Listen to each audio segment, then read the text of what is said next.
اللہ نے ان کو دوبارہ زندہ کیا اور ان کو تورات پر عمل کرنے کا حکم دیا۔ چنانچہ جب یہ واپس لوٹے تو انہوں نے اپنی قوم کے سامنے تصدیق تو کی کہ ہم اللہ تعالیٰ کو دیکھ کر آ رہے ہیں، لیکن ساتھ میں یہ کہ بنی اسرائیل نے کیا کیا، ہفتے والے دن کے بارے میں زیادتی کی۔ ہفتے والے دن کے بارے میں زیادتی کیا تھی؟ اس میں سب سے پہلے یہ جان لینا ضروری ہے کہ ہفتے والے دن کی ان کے نزدیک اہمیت کیا تھی۔ اب یہودی کہ کوئی بھی شخص یہودی مذہب اختیار نہیں کر سکتا، اگر اختیار کر لے تو اس کو حقوق وہ حاصل نہیں ہوں گے جو ایک یہودی نسلی یہودی کو حاصل ہوتے ہیں۔ السلام علیکم ورحمۃ اللہ وبرکاتہ۔ الحمدللہ سورۃ البقرہ کا ترجمہ اور تفسیر کرتے ہوئے ہم اپنی 61 آیتیں مکمل کر چکے ہیں، اور ہم بنی اسرائیل کا واقعہ پڑھ رہے تھے، اور یہاں پر بھی بنی اسرائیل کے کچھ واقعات اللہ تعالیٰ نے ذکر فرمائے ہیں،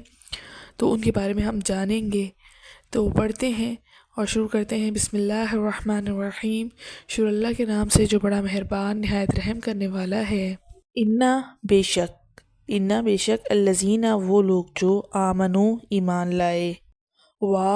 اور الذین وہ لوگ جو ہادو یہودی ہوئے، اور نصارہ عیسائی، اور الصابئین صابئین بے دین، من ان میں سے جو بھی آمنا ایمان لایا، باللہ اللہ پر، اللہ کے ساتھ، اور الیومی آخری یوم آخرت کے ساتھ، اور عمل کیے صالحا نیک، فلہم تو ان کے لیے اجرہم ان کا اجر ہے، عند پاس ربہم ان کے رب کے، اور لا نہیں خوف کوئی خوف ہوگا، علیہم ان پر، اور لا نہیں ہم وہ یحزنون غمگین ہوں گے۔ اس آیت میں اللہ تعالیٰ کیا فرما رہے ہیں کہ بے شک جو لوگ ایمان لائے ہیں اور جو لوگ یہودی ہیں یا عیسائی ہیں اور صابی ہیں یعنی بے دین ہیں، جن کا کوئی مذہب نہیں ہے، ان میں سے جو بھی اللہ تعالیٰ پر ایمان لے کر آیا اور آخرت کے دن پر ایمان لایا اور نیک عمل کیے، تو ان کے لیے ان کے رب کے پاس اجر ہے، اور ایسا اجر ہے جس میں نہ ان کو کوئی خوف ہوگا اور نہ ہی وہ غمگین ہوں گے۔ اور اس جب اخذنا ہم نے لیا، میثاقکم تم سے پختہ عہد وعدہ، اور رفعنا ہم نے بلند کیا، فوقکم تمہارے اوپر، طور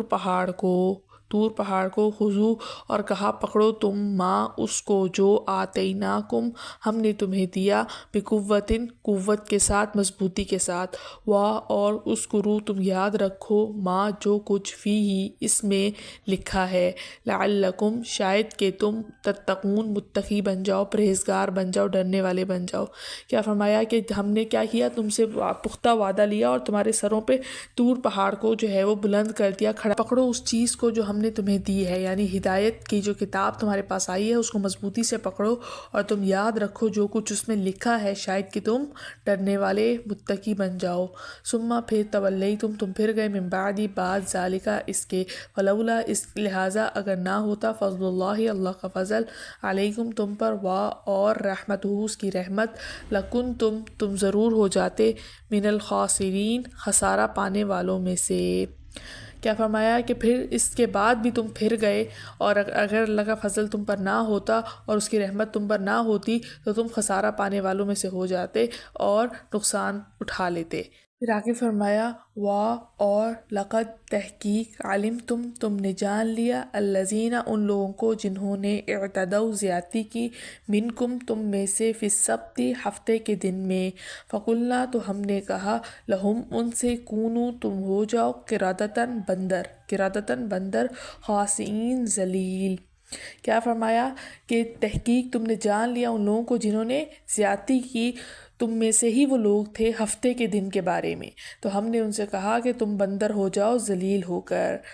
فجعلناہا چنانچہ ہم نے اس واقعے کو کر دیا، نکالاً عبرت، لما ان کے لیے جو بین یدیہا اس کے سامنے موجود ہے، یعنی اس وقت کے زمانے کے لوگوں کے لیے ہم نے عبرت کر دیا، اور ما جو خلفہا اس کے پیچھے آنے والے تھے، یعنی اگلے زمانے میں آنے والی امتیں تھیں، اور موعظۃً للمتقین یعنی نصیحت ہے، للمتقین متقی لوگوں کے لیے، ڈرنے والے لوگوں کے لیے۔ اللہ پاک کیا فرما رہے ہیں کہ ہم نے ان کو عبرت بنا ڈالا اس وقت کے لوگوں کے لیے، یعنی جو اس زمانے میں موجود ان کی قومیں تھیں ان کے لیے، اور جو آگے آنے والی امتیں ہیں، یعنی کہ ابھی حضرت موسیٰ کا دور ہے اور اس کے بعد جتنی امتیں آئیں گی، جتنے نبی آئیں گے، ان ساری امتوں کے لیے ہم نے اس قوم کو نصیحت بنا دیا، عبرت کا مقام بنا دیا۔ تو اس میں نصیحت ہے ان لوگوں کے لیے جو ڈرنے والے ہیں اور تقوی اور پرہیزگاری اختیار کرنے والے ہیں۔ الحمدللہ ہمارا یہاں پر لفظ بہ لفظ ترجمہ مکمل ہو گیا، لہٰذا تفسیر کرنا شروع کرتے ہیں۔ بسم اللہ الرحمن الرحیم، شروع اللہ کے نام سے جو بڑا مہربان نہایت رحم کرنے والا ہے۔ ان الذین آمنوا والذین ہادوا والنصارى والصابئین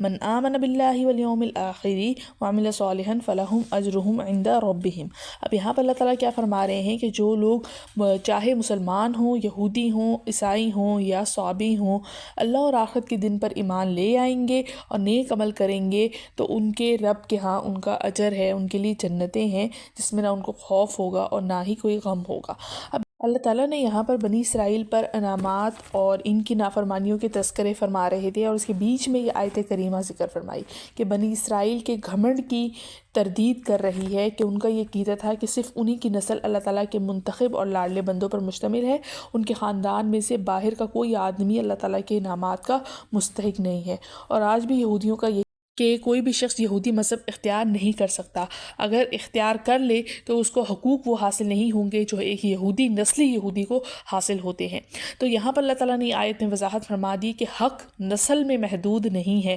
اصل اہمیت ایمان اور کس کی ہے؟ عمل صالح کی ہے۔ تو اللہ تعالیٰ نے کیا فرمایا ہے کہ اللہ تعالیٰ جو بھی شخص اللہ پر اور اس کے آخرت کے دن پر اور نیک عمل کرتا ہے، اس کی شرائط رکھ دی کہ چاہے وہ پہلے کسی بھی مذہب سے تعلق رکھتا ہو، کسی بھی نسل سے تعلق رکھتا ہو، جب وہ یہ تین چیزیں کر لے گا تو کیا کر لے گا؟ اللہ تعالیٰ کے نزدیک وہ اجر کا مستحق ہوگا۔ اور یہودیوں اور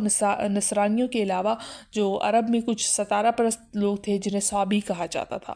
تو یعنی کہ اللہ تعالیٰ کے علاوہ جو مختلف مذہبوں کو ماننے والے ہیں ان کو ہم صابئین کہتے ہیں، ٹھیک ہے؟ تو ان کا بھی اللہ تعالیٰ نے ذکر فرما دیا کہ اصل کیا ہے؟ اللہ پر ایمان لانا، پھر ایمان لانے میں اللہ پر، اس کے تمام رسولوں پر ایمان لانا، لہٰذا نجات پانے کے لیے آپ صلی اللہ علیہ وسلم پر ایمان لانا ضروری ہے۔ اسی لیے اللہ تعالیٰ نے بنی اسرائیل کو آیت نمبر 40 اور 41 میں بنی اسرائیل کو آپ صلی اللہ علیہ وسلم پر ایمان لانے کا حکم دیا۔ آگے فرمایا کہ ہم نے ان کے سروں پر کوہ طور پہاڑ کو بلند کر دیا، اور کیا حکم دیا کہ تم اس کتاب کو مضبوطی کے ساتھ تھامو اور اس پر عمل کرو، اور یاد رکھو جو اللہ تعالیٰ نے اس کے اندر حکم دیا ہے اس پر تمہیں عمل کرنا ہے، شاید کہ تم اس کے ذریعے کوئی پرہیزگار بن جاؤ، متقی بن جاؤ۔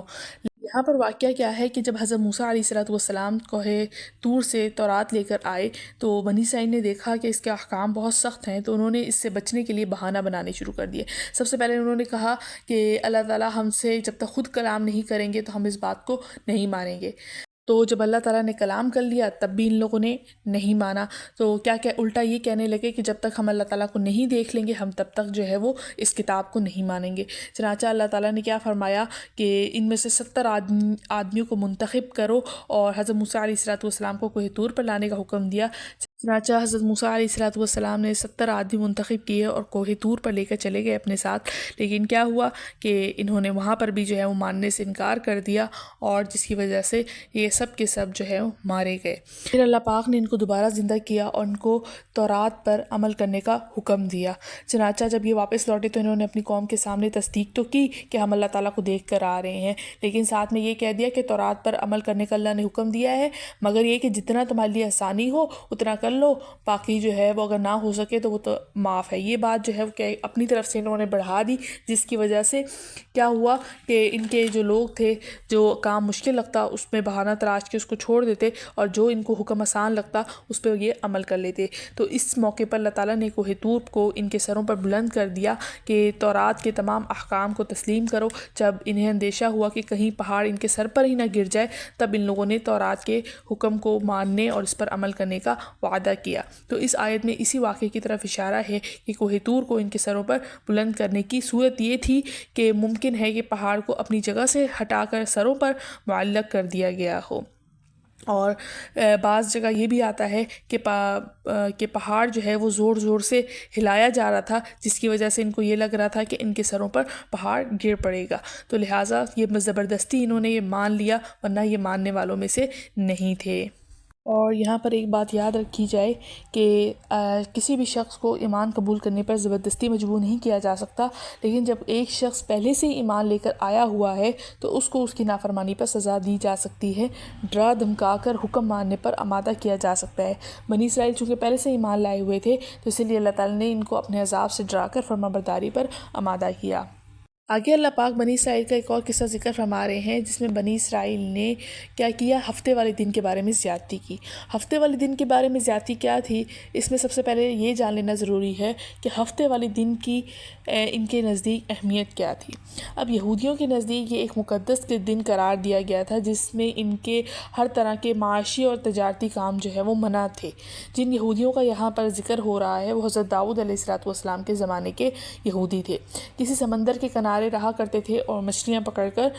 گزارا کیا کرتے تھے، تو ہفتے کے دن مچھلیاں پکڑنا ان کے لیے ناجائز تھا، مگر شروع میں انہوں نے کچھ ہیلے بہانے بنا کر اس حکم کی خلاف ورزی کرنی چاہی اور پھر آخر میں کھلم کھلا مچھلیاں پکڑنا شروع کر دی۔ جب کچھ لوگوں نے انہیں سمجھایا تو وہ باز نہیں آئے، لہٰذا اس کی وجہ سے ان پر عذاب آیا اور ان کی صورتیں مسخ کر کے بندر کی طرح بنا دی گئیں۔